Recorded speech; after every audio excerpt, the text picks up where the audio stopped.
قالتا لا نسقی حتی یصدر الرعاء، کہنے لگی کہ لا نسقی، ہم پانی نہیں پلا سکتے، حتی یصدر الرعاء، یہاں تک کہ چرواہے یعنی پانی پلانے والے اپنے جانوروں کو پھیر کر نہ لے جائیں، ابونا شیخ کبیر، اور ہمارے ابا جان بڑے بوڑھے ہیں۔ اس کا مطلب یہ ہوا کہ اگر گھر میں کوئی کمانے والا نہ ہو، یا مرد تو ہے لیکن کمانے کے قابل نہ ہو، تو گھر سے باہر کے معاملات جو اصلاً مرد کے ذمے ہیں وہ خواتین کر سکتی ہیں، لیکن یہ کب ہے؟ جبکہ گھر کا مرد اس خدمت کے قابل نہ ہو، یا کوئی ہے، کوئی خاتون مطلقہ ہے، کوئی خاتون بیوہ ہے، کوئی کمانے والا نہیں ہے، ضرورت کے موقع پہ اس کے امور گھر کے معاملات سر انجام دینے پڑتے ہیں، یا ضرورت کے درجے میں اس کو جاب کرنی پڑتی ہے، تو یہ اس کے لیے جائز ہے۔ لیکن خواتین کا جاب کرنا، اس سے متعلق چند باتیں عرض کر رہا ہوں، توجہ ہے کہ نہیں ہے؟ آج 11:56 پہ آپ آئے ہیں، ٹھیک ہے نا؟ نوٹ ہو رہی ہے، اٹینڈنس لگ رہی ہے آپ کی، یہاں پر بھی اٹینڈنس لگے گی انشاءاللہ، ٹھیک ہے جی؟ تو آگے چلیے گا، میں کیا کہہ رہا تھا، خواتین کی جو جاب ہے اس کے حوالے سے سمجھیے گا۔ پہلی بات میں نے عرض کیا کی، جب کہ ضرورت ہو، بغیر ضرورت کے شوقیہ، جیسے کہ آج کل ایک پیشن ہے، ایمبیشن ہے خواتین کو کہ جی ہم نے کیریئر بنانا ہے، یہ ناجائز جناب علی۔ دوبارہ سرچ کر رہا ہوں تو سمجھیں گے شاید یہ آج سحری نہیں کی، اس لیے غصے میں یہ بات کہہ رہے ہیں، جی بالکل نہیں، اللہ کا شکر ہے پیٹ بھر کے سحری کی تھی، تو غصے میں نہیں ہے، آرام کر کے آئے ہیں، بقائمی ہوش و حواس کی بات کر رہے ہیں۔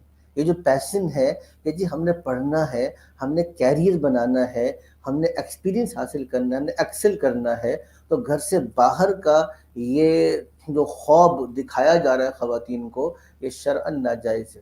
خواتین کا اصل پیشن وہ گھر کی ذمہ داری ہے، ان کا اصل ایمبیشن نئی نسل کی تربیت ہے، ان کا اصل پیشن خدمت دین ہے، یہ اصل ہے۔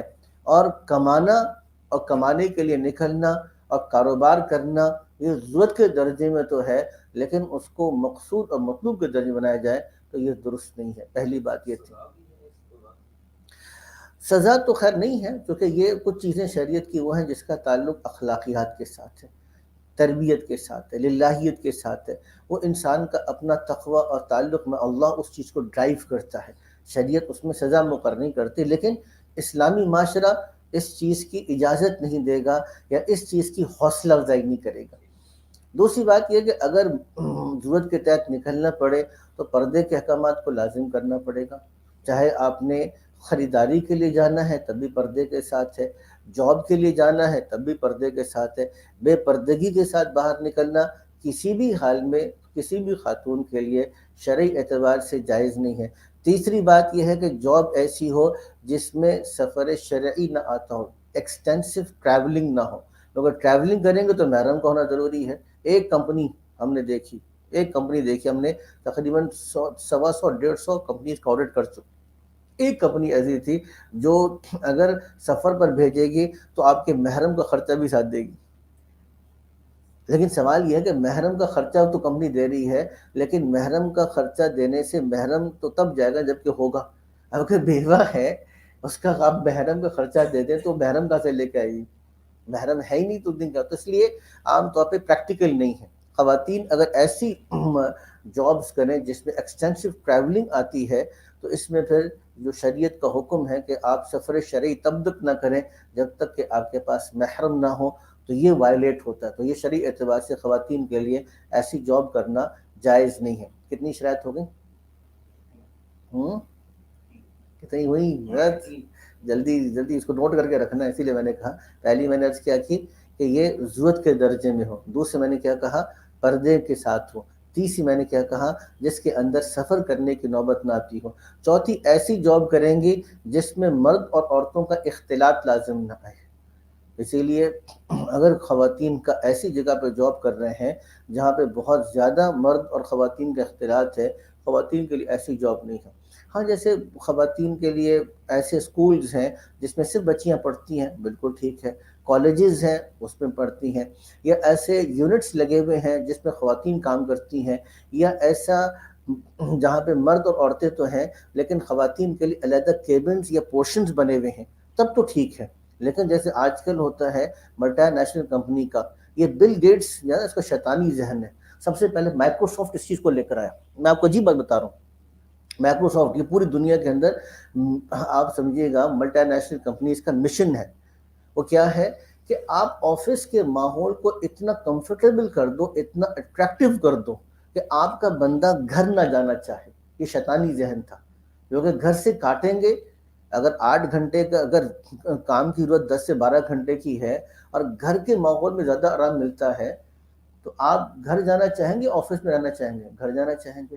لیکن اگر آپ کو ساری خوبصورت خوبصورت عورتیں آفس میں ملتی ہیں اور وہ گھر میں تو ایک ہی عورت ملتی ہے جس کو دیکھ دیکھ کے آپ تھک چکے ہیں, تو آپ گھر میں رہنا چاہیں گے, آفس میں رہنا چاہیں گے؟ نہیں, ویسے بتا, آزاد جو ذہن ہے وہ کیا کہہ رہا ہے, آفس میں رہنا چاہیں گے نا. تو ساری خوبصورت خوبصورت عورتوں کو اٹھا کے اس میں رکھو, ان کی پارٹیز کرو. ایچ آر ڈپارٹمنٹ کیا کرتا ہے؟ ایچ آر ڈپارٹمنٹ یہ کرتا ہے کہ یہ آپ کے شراب کی اور باقی ساری محفلیں کرے گا اور بہت سے پیسے خرچ کرے گا, آپ کے ٹرپس ارینج کرے گا, باقی چیزیں ارینج کرے گا. کیوں؟ تاکہ یہ شیطانی منصوبہ پایا تکمیل تک پہنچ سکے اور یہ عورتوں اور مردوں کا ہو. اسی لیے ڈاکٹر جاوید غنی صاحب کہتے تھے کہ جینڈر انٹیگریشن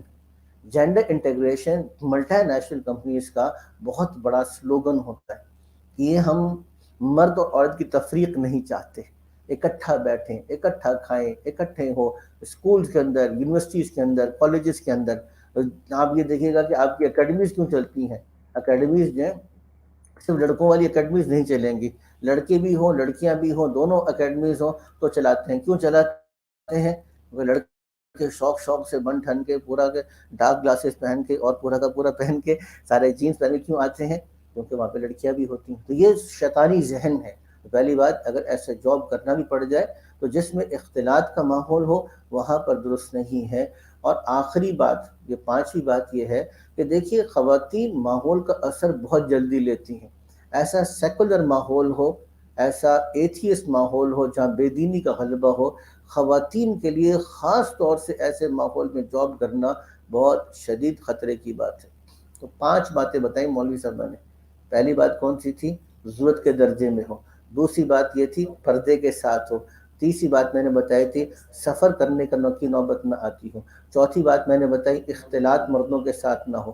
5ویں بات بتائی بے دینی کا ماحول نہ ہو. یہ 5 شرائط ہیں. ان شرائط کے ساتھ اگر خواتین کریں تو ٹھیک ہے, آگے چلے گا. اچھا سوال آیا ہے. سوال یہ ہے کہ اگر کوئی عورت کو پروفیشنل سکلز نہ سیکھے تو اس طرح کوئی لیڈی ڈاکٹر نہ ہو.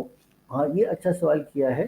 میں نے جو عرض کیا وہ یہ میں نے نہیں کہا کہ خواتین سکلز کو نہ سیکھیں. میں نے جو بات کی ہے وہ اس بات کو تھوڑا سا دوبارہ سمجھیے گا, اس بات کو سمجھنے میں تھوڑا سا فرق آ رہا ہے. میں نے کہا کہ خواتین مردوں کی طرح جو کیریئر اورینٹڈ ہوتی ہیں, ان کے نزدیک گھر میں رہنا اور گھر کے کام کاج کرنا اور گھر کے بچوں کو سنبھالنا ایک ثانوی چیز ہے یا ادنیٰ درجے کی چیز ہے, یا شوہر کی خدمت کرنا ایک ادنیٰ درجے کی چیز ہے. ان کے نزدیک اصل کیا ہے کہ ہم بھی ویسے ہی کیریئر بنائیں اور جاب اورینٹڈ ہو جائیں اور ویسے ہی پیسے بنائیں جیسا کہ مرد حضرات کرتے ہیں. اس بات کی نفی کی جا رہی ہے. اگر کوئی خاتون میڈیکل پروفیشن میں آتی ہے خدمت کی نیت سے, کیونکہ بہرحال میڈیکل کے اندر ہمیں خواتین کی ضرورت ہے, اور پھر وہ اپنے میڈیکل پروفیشن میں, میری اپنی بڑی بہن بھی ڈاکٹر ہیں اور وہ انگلینڈ میں پریکٹس بھی کرتی ہیں, تو وہ اپنے گھر کو بھی اگر اس طرح سے مینیج کرتی ہے اس کی گنجائش دی جائے گی. اصل بات یہ ہے کہ خواتین کا اصل کیریئر کیا, اس کو طے کریں. خواتین کا اصل کیریئر اپنے گھر کو بسانا ہے. خواتین کا اصل کیریئر, خواتین کے لیے آج کل جو خواتین پڑھ جاتی ہیں ان کے لیے شوہر کی خدمت ایک گالی ہے. مسئلہ یہ بنا ہوا ہے ان کے لیے, ایک گویا کہ گالی کے درجے کی بات ہے کہ یہ کیا میں اتنا پڑھ لکھ کر کے شوہر کی خدمت کروں؟ نعوذ باللہ من ذالک. تو ازواج مطہرات رضی اللہ تعالی عنہن جو کام کرتی تھی, کوئی وہ بہت گرے درجے کا کام تھا. صحابیات رضی اللہ تعالی عنہن اجمعین جو کام کرتی تھی وہ کوئی گرا پڑا کام تھا. یہ اصل میں جو مائنڈ سیٹ بن گیا ہے کہ کیا میں اتنا پڑھا اس لیے پڑھا کہ میں بچے سنبھالوں اور شوہر کا کام کروں؟ نہیں, میں نے یہ کام نہیں کرنا, میں نے کیریئر بنانا. یہ جو جملے ہیں خواتین کے اوپر, یہ بڑا خطرناک جو ہے. اس مائنڈ سیٹ کو چینج کریں. گھر سے باہر جانا, چاہے وہ قوم کی خدمت کی نیت سے ہو یا اپنی کچھ معاشی ضرورت کو پورا کرنے کے لیے ہو، ضرورت کے درجے میں ہے۔ جو خواتین کا اصل کام ہے امت مسلمہ کو امام مالک، امام شافعی جیسے افراد تیار کر کے دینا۔ یہ جو یہ دو میں نے نام لیے ہیں، ان کی والدہ بڑی متقی پرہیزگار خاتون تھی۔ امام غزالی کی والدہ بڑی سمجھدار اور بڑی دیندار خاتون تھی۔ مولانا سید ابو الحسن ندوی رحمۃ اللہ کی والدہ بہت زبردست قسم کی ادیبہ خاتون تھی، جنہوں نے مولانا سید ابو الحسن ندوی رحمۃ اللہ جیسا تحفہ امت کو دیا۔ یہ کیریئر ہمارے خواتین کے سامنے آئے کہ ہمارا اصل کام یہ امت مسلمہ کو ایک نئی نسل دینا ہے، وہ اس کو ایک ادنا درجے کا کام سمجھ رہی ہیں۔ یہ سمجھنے کی بات تھی تھوڑی سی، ٹھیک ہے جی۔